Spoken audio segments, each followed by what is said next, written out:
ಸರ್ಕಾರ ಏನಾಗುತ್ತೋ ಗೊತ್ತಿಲ್ಲ ಆಗ್ಲಿ ಇವತ್ತು ಅಯೋಮಯದ ಪರಿಸ್ಥಿತಿಯಲ್ಲಿದೆ. ಇವತ್ತು ಖರ್ಗೆ ಅವರು ದೊಡ್ಡ ಖರ್ಗೆ ಅವರು ಹೇಳ್ತಾ ಇದ್ರು, ಮೋದಿ ಸಾಹೇಬ್ರೇನೋ ಈ ಸರ್ಕಾರವನ್ನು ಬೆಳೆಸಬೇಕಂದೇಳಿ ಪ್ರಯತ್ನ ಮಾಡ್ತಾ ಇದಾರಂತೆ.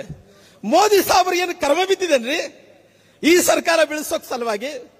ನಿಮ್ಮಲ್ಲಿ ಏನೋ ತೊಂದರೆ ಮಾಡ್ಕೊಂಡು ಬಿದ್ರೆ ಅದು ಮೋದಿ ಸಾಹೇಬ್ರ ಮೇಲೆ ಹಾಕ್ಬೇಕಂತ ನೋಡ್ತಾ ಇದ್ರಿ. ಖರ್ಗೆ ಸಾಹೇಬ್ರು ದೊಡ್ಡ ಅವರು ಖರ್ಗೆ ಸಾಹೇಬ್ರದೊಂದು ಪ್ಲಾನ್ ಐತೆ.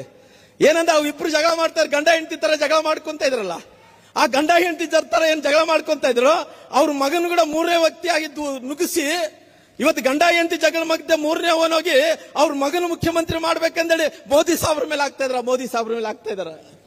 ನೋಡಿ, ನೆನ್ಪಿಡ್ಕೊಳ್ರಿ, ಯಾರು ಕೂಡ ಬೇಕಾಗಿಲ್ಲ ಈ ಸರ್ಕಾರ ಕೆಡವಕ್ಕೋಸ್ಕರವಾಗಿ. ಸಿದ್ದರಾಮಯ್ಯ ಬೇಕಾಗಿಲ್ಲ, ಡಿ ಕೆ ಶಿವಕುಮಾರ್ ಬೇಕಾಗಿಲ್ಲ.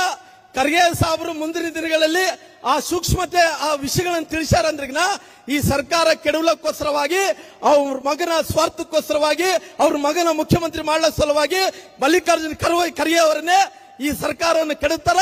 ಈ ರಾಜ್ಯದ ಇವತ್ತು ಈ ಭಾಗದ ಪ್ರಿಯಾಂಕಾ ಖರ್ಗೆ ಅವ್ರನ್ನ ಮುಖ್ಯಮಂತ್ರಿ ಮಾಡ್ಬೇಕಂದೇಳಿ ಹೊರಟಾರ. ಹಂಗಾಗಿ ನಿಮ್ಮೆಲ್ಲರ ವಿಚಾರಗಳನ್ನ ಗೊತ್ತಿದೆ, ಅದಕ್ಕೋಸ್ಕರವಾಗಿ ಬಿಸಿಲಿದೆ, ನಾನು ಮಾತಾಡಕ್ ಹೋಗಲ್ಲ. ದಯವಿಟ್ಟು ಭಾರತೀಯ ಜನತಾ ಪಾರ್ಟಿಯಲ್ಲಿ ನಿಮ್ಮೆಲ್ಲರ ಆಶೀರ್ವಾದ ಇರಲಿ ಅನ್ನಂತ ಮಾತುಗಳನ್ನು ಹೇಳ್ತಾ ನನ್ನ ಮಾತುಗಳು ಮುಕ್ತಾಯ ಮಾಡ್ತಾ ಇದ್ದೀನಿ.